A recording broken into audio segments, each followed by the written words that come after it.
كلنا عندنا برطمانات فاضية في البيت، هنعمل النهاردة منها فكرة حلوة قوي.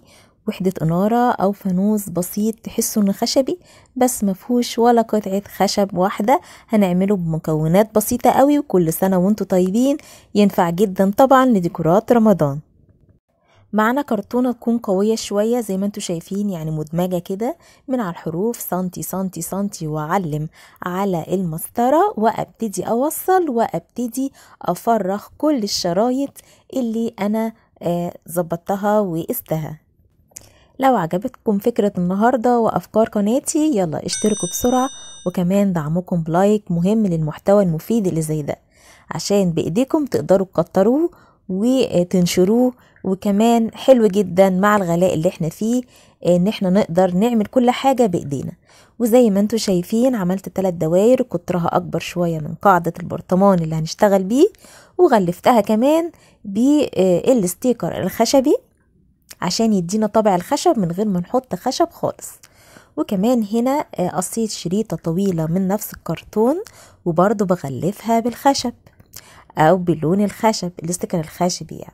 الاستيكر الخشبي دلوقتي انتشر، وهاتوا الدرجات اللي تعجبكم، وهاتوا كده عندكم رول ولا 2 عشان هنبدع ونعمل بيه حاجات حلوة كتير قوي. ابتديت اداري الطرف اللي هنا اللي حوالين الدايرة اللي عملناها، ودي الشرايط اللي احنا عملناها برضو وقصناها. هبتدي برضو اغلفها شريطة شريطة. صدقوني فكرة النهاردة سهلة وجميلة، وهتديكم بجد نتيجة رائعة. خلصنا كده خلاص الدايرة بتاعتنا اللي هي القاعدة والشرايط كلها، وابتدي اثبت قاعدة البرطمان بتاعي في الدايرة اللي انا عملتها، وابتدي اثبت شريطة شريطة من اللي عملناهم بالشكل ده، ما تكونش مايلة وتكون مظبوطة. ونعمل ما بينهم يعني المسافة اللي هي الفارغ دي نظبطها ازاي. نحط زي ما انتوا شايفين عود من العواد دي، نقيس المسافة ونلزق على اساس تبقى المسافات متساوية او الفراغات ما بين كل عود والتاني متساوية، ونقص ونشيل الزيادة من فوق. وكمان عايزة اداري الحافة بتاعة البرطمان، هبتدي برضو اعمل لها كده بنفس السمكة بتاعتها، برضو كرتونة متغلفة بالستيكر الخشبي. وكله طبعا اللزق بتاعنا يبقى بالشمع افضل حاجة.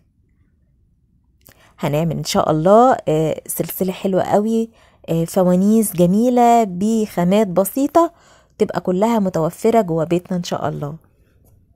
كده تمام، انا كده خلصت اللي هي الشريطة الداخلية. وكمان هبتدي بقى ألزق كل الشرايط من فوق، ونخلي بالنا من مسافات عشان تدينا الشكل المتناسق الجميل ده في الآخر. عندي شوية أحبال هنا قطن، هعمل بس تاتشات أكثر اللون بسيطة من فوق هنا، وأداري برضو الحافة بالشكل اللي احنا شايفينه، يعني أداري حافة اللي هي الشكل الكرتوني من الحواف بتاعت كل عود من اللي عملناه. وبعد كده ابتدي هنا أجيب حتة سلك كهرباء تكون متينة شوية. وخدوا بالكم بقى من الحتة دي، انا عندي هنا حبل سميك، وازاي ادخل الحبل ويبقى اكنه كده قطعة واحدة ويندمج معاه من الداخل السلك. هيبقى بالطريقة دي، مجرد تفك كده فكة بسيطة وتحشري جواه السلك هيبقى بالشكل الجميل ده. ودي طبعا تكنيك كده وحركة تقدروا تستخدموها في اشغال تانية كتير قوي يدوية. وكمان هعمل على الحافة برضو هنا جزء علوي برضو. هي الموضوع وانا شغالة بشوفه المناسب، ما بحسش الشكل اكتمل قوي، ابتدي اضيف لمسة كده لمسة كده لغاية ما الشكل بحسه مظبوط وراضي عنه في الاخر. وهنا الحواف ابتديت يعني الزقها بالشكل ده بالشمع طبعا، وابتدي ادمج كده الاطراف اللي هي طالعة بتاعة الحبل بتاعي، ويكون طبعا في مية جنبي عشان تساعدني في دمج الشمع على حواف الحبل. كده ركبت اليد بتاعتي، تحسوا انها فورمة كده في نفسها، ماسكة نفسها ومديه الشكل التدويرة الجميل قوي بتاع الفوانيس المتعودين عليه اليدوية. وابتديت احط حبل من تحت، وده الحبل بقى الجزء اللي انا بعمله من تحت ده هتشوفوا قد ايه هيدي طبع كده مع الإنارة رائع قوي مع إضاءة الفانوس بتاعنا. حطيت كده شوية هنا لاصقات من الورق الذهبي على الحواف اهي زي ما احنا شايفين، وادي الحبل اللي من تحت، وادي الفانوس بتاع النهارده. تحسوا انه خشبي لكن ما فيهوش ولا قطعه خشب، كله من استيكر الخشبي، لذيذ وسهل وكيوت. متهيألي كلنا عندنا الخامات، اشتغلوا بقى وابدعوا وابتكروا. استنى اشغالكم يعني الحلوه وعمال ايديكم الحلوه اللي بيشتغل. فرحوني كده، وروني ان انتوا بتطبقوا من ورايا، وابعتولي على صفحتي على الفيسبوك ابتكارات ميرا للاشغال اليدويه. باذن الله احط لكم لينك صفحه تحت في الديسكريبشن بوكس. حطيت شمعه هنا ببطاريه عاديه جدا، لذيذه جد صدقوني بجد. وطبعا مش هقيدكم بحجم برطمان، ان شاء الله لو عايزين تعملوا حجم برطمان 2 كيلو، كل ما بيكبر هيبقى جميل. وبشكركم جدا. فكرتنا النهاردة بسيطة جدا جدا، وطالبة منكم أنا بنزل اهو فيديوهات باستمرار، دعم كده بلايك واشتراك ومشاهدة كاملة عشان افضل كده تشجعوني وانزل فيديوهات ورا بعضها بأفكار حلوة تعجبكم بإذن الله. زي ما انتوا شايفين انا بقطع هنا فوم لاصق لونه اسود، شرايط رفيعة قوي ونظبطها جدا. وكمان عندي برطمان لذيذ كده كبير بتاع نسكافيه او اي برطمان عندك من الوسط كده. ابتدي اعمل زي ما انتوا شايفين، الزق الفوم بتاعي من تحت. ابتدي اعمل، انا عايزه اعمل شكل الشجره تمام. وما تقلقوش خالص من اللاصق بتاع الفوم بتاعنا لانه قوي على فكره، حتى لو جيتوا تشيلوه وسبتوه شويه ساعه او 2 بيطلع بصعوبه. وهوريكم تكنيك في يعني قدام شويه ازاي تثبتوه بزياده. امشوا معايا بالخطوات بالظبط كده وشوفوا ايدي رايحه فين وجايه منين عشان تقدروا تظبطوا الشجره بتاعتنا. هي من تحت بتبقى متفرقه زي ما انتوا شايفين، ومن النص ببقى مجمعاها كده في عمود زي اللي انتوا شايفينه، ومن فوق بقى طالعه ايه كل فرع رايح في حته. وبستعمل طبعا القطر، المشرط بتاع القطر، ان انا اساوي كده الحروف بتاعتي، وان انا كمان اقطع بيه. بصوا كده الجذع اللي طالع من تحت ده والجذع اللي طالع من فوق، بسيطه قوي ومش عايزه حد محترف ان يقدر يعملها. يعني لو مشيتوا على الخطوات هتبدعوا كمان وتعملوا احلى مني واحسن مني، وانتوا شاطرين على فكره، بتوروني حاجات حلوه جدا بتنفذوها بجد من تحت ايديكم يعني. وكمان نعمل شويه فروع من فوق ومن الجنب، وفرع على فرع هتدينا كده زي الايه الشجره حقيقيه.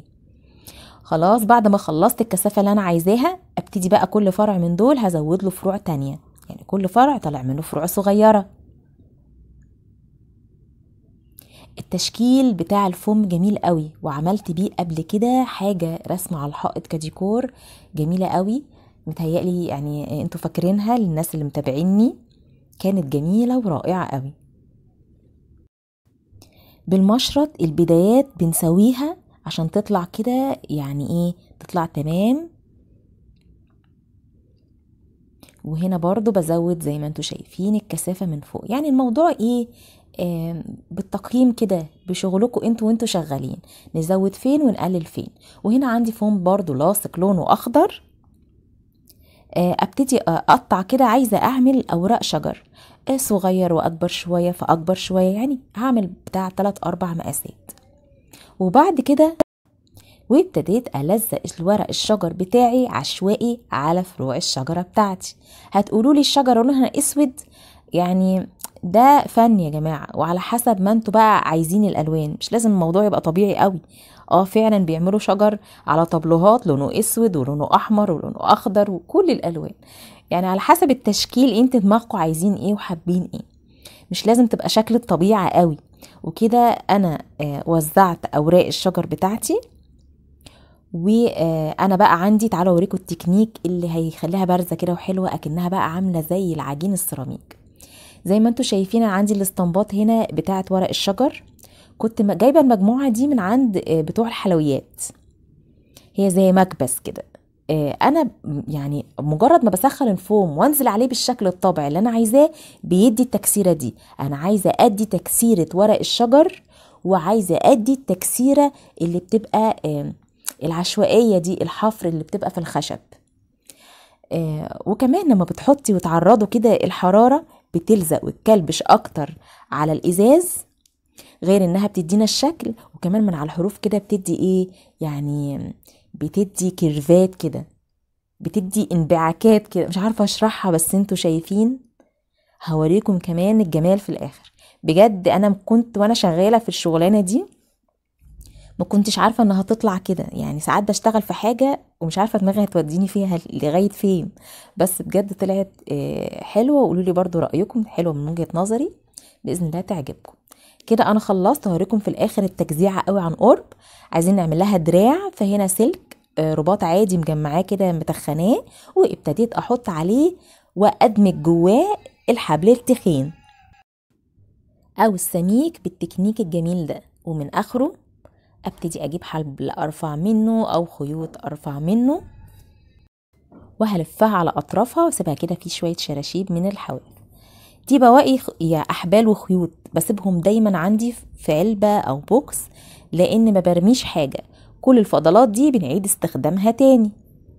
وابتديت الف على الحافه بتاعه البرطمان برضو سمك تاني من الحبل بتاعنا القطن. كده انا استخدمت 3 سمكات، يعني 3 احجام مختلفة. ثبت خلاص اليد بتاعتي، بصوا لذيذة ازاي ومحكمة. حطيت شوية احجار من جوه على اساس بقى الشجرة طالعة من وسط احجار والكلام ده، ومن تحت برضو عملت نفس التخانة اللي عملتها فوق في اليد بتاعة الحبل السميك. ولقيت بقى ايه، حسيت ان الحبل ضعيف شوية، فعملت له قاعدة من كرتون النصبيان القوي، برضو دي بواقي كانت عندي، حطيت لها استيكر عشان تبقى ضد المية، لو اتحطت على حاجة فيها مية فرضا او حاجة ما يحصل لهاش اي ضرر. ولفيت عليها الاستيكر بتاعنا بالشكل والاسلوب ده، وهلزقها من القاعدة بالشمع بتاعي. وكده بنلزق القاعدة عشان تبقى ضامنين حماية الحبل اللي تحت. وعملت كمان حبل تاني على الحرف. بصوا بقى عن قرب كده، شوفوا التجزيعات اللي عملتها شكل ورق الشجر او الاسطمبة. ما عندكمش اعملوا اي حاجة كده مخربشة او اي حتة بلاستيكة، وسخنوا الفوم واطبعوها عليها. لازم الفوم يسخن قوي بالمكوى. حطينا الكوستر اللي عملناه مع بعض بتاع ورق الشجر ونشوف منظره عليه. وكمان الكوستر ده انا بوريكم اشكال مختلفة، نقدر يعني قد ايه شكل الكوسترات جميلة ازاي، جميلة ممكن تحت اي حاجة زي كده. بصوا لذيذ ازاي، كمان محكم تقيل، الوانه جميلة. هوريكم كمان في الاضاءة دلوقتي عامل ازاي. اتمنى دعمكم بلايك واشتراك ومشاهدة كاملة عشان اقدر اواصل واقدم لكم كده افكار تانية حلوة كتير. شجعوني كده بلايكات حلوة كتير، ودي حاجات مختلفة نقدر ننور بيها البرطمان بتاعنا. ممكن فرع الاضاءة ده، بس ساعات في فرع بيبقى اصغر شوية، او الشمع ببطارية، او كمان ينفع الشمع الطبيعي. شمعية حلوة كده وننورها تقعد معانا بالساعات وتدي جو كده حلو. بصوا الجمال، لذيذة. شكل الشجرة المتفرغة اللي طالع من وراها الإضاءة رائع قوي. وهنا أنا بلعب هنا بقى في مستوى الإضاءة، إنها بتطفي بتولع بسرعة أو بالراحة أو ثابتة. جميل قوي برضو فرع النور ده، في منه الورم وفي منه الأبيض وفي منه لكم فانوس سريع مش هياخد في إيدك 5 دقايق، من كوبايات الفوم بتاعت الشاي أو القهوة. ده مقاس صغير، اعملي الحجم اللي يعجبك. طبعا في كوبايات احجام كتير، شرطت شرط متساوية زي ما انتوا شايفين. عملت كوبايتين ونعرف التانية في ايه دلوقتي. عملت كده شرطة لفوق وشرطة لتحت وبقلم، وابتديت اعمل زي كيرف كده بسيط لفوق. في نهاية كل شرطة من الشروط دي في زي تجويفة كده جوه، ولضمت ابرة، لضمت في الابرة الخيط، وابتديت في التجويفة اللي جوه دي احط واعدي منها الابرة والخيط واضمها على بعض عشان تدينا كده زي قبة صغنونة جميلة كيوت امورة. وبعد كده في الاخر خالص طبعا ايه يعني هعمل عقدة عشان اثبت اللي انا عملته. وبعد كده ابتدي ادمجها كده، بص ادوس عليها شوية كده عشان تدي ايه بومبيه كده لبره شويه. طبعا السيلفر الستيكر ده منتشر بقى في كل حته. المقلم ده لذيذ قوي، انا بحبه، لو لقيتوه هاتوه، لان فيه ايه تقليمه كده مسحه عامله زي الستانلس اللي طالع دلوقتي، لذيذ جدا. ابتديت احط كل شريطه واعمل لها كفر طبعا واكسيها زي ما انتوا شايفين من فوق. وبعد كده هاخد القطر بتاع الدايرة اللي هو اللي فوق العلوي ده، اخدت قطر على قدها بالظبط بمسطرة الدواير، وطبعا هكسيها بالستيكر بتاعنا، وهركب فيها زي يد صغيرة قوي قوي زي ما انتوا شايفين. لو مشيتوا على الحذافير كده والخطوات هيطلع معاكم تحفة، واعملوا منه بقى كذا يعني كذا حجم جنب بعضه، هيبقى تحفة مع الإنارة والإضاءة. وبرضو الشروط اللي تحت هحط لها كلها ستيكر. وعملت طبعا واحدة تانية وقصرتها شوية، وخدت قاعدة من كوباية تالتة. هو الموضوع كله 3 كوبايات بالظبط اللي هم الصغننين، ولو اكبر برضه هيبقوا 3 كوبايات. وركبت القاعدة دي في القاعدة دي، وانا هنا متعمدة استخدم اسلوب البساطة يا جماعة يعني. وبرضه انا عايزاه مرن شوية زي الصاج، يعني اللي هيمسكه سوري مش اللي هيمسكه هيكتشف طبعا الكرتون بس اللي هيشوفه من بعيد هيفتكر ان صاج بالظبط زي الاشكال اللي طالعه موضة قوي دلوقتي. بصوا جميل ازاي بجد، انا فرحانة بيه يعني لذيذ بجد، ولو عملتوه هتتبسطوا بيه قوي قوي قوي. هنا عندي جبير كده لونه ذهبي، قلت بس ايه عشان الفرش النهائي الطراطيف اللي طالعه دي اداريها كده بحته جبير صغير. وبصوا بقى كل سنه وانتم طيبين، لذيذ قوي وشكله مفرح وكيوت، ومع الاضاءه بقى ما اقولكمش لذيذ جامد قوي. انا فرحانه بيه، وباذن الله تشوفوه وتعجبوا بيه وقولوا لي في التعليقات رايكم. التكنيك لذيذ وسهل، ويعني ما خدش وقت بس نتيجة سريعة. ايه رأيكم؟ لايكات حلوة، واللي بيشوفنا اول مرة وبيشاهدنا اشتركوا معانا، وكمان اضغطوا الجرس عشان يوصل لكم كل جديد. وكمان هنا عاملين مجموعة تانية فوانيس لذيذة كل ده على القناة من برطمانات ازاز حلوة قوي برضو وكيوت مع الاضاءة والانوار بجد بصوا تجنن. استنوني في افكار تانية حلوة كتير. سلام.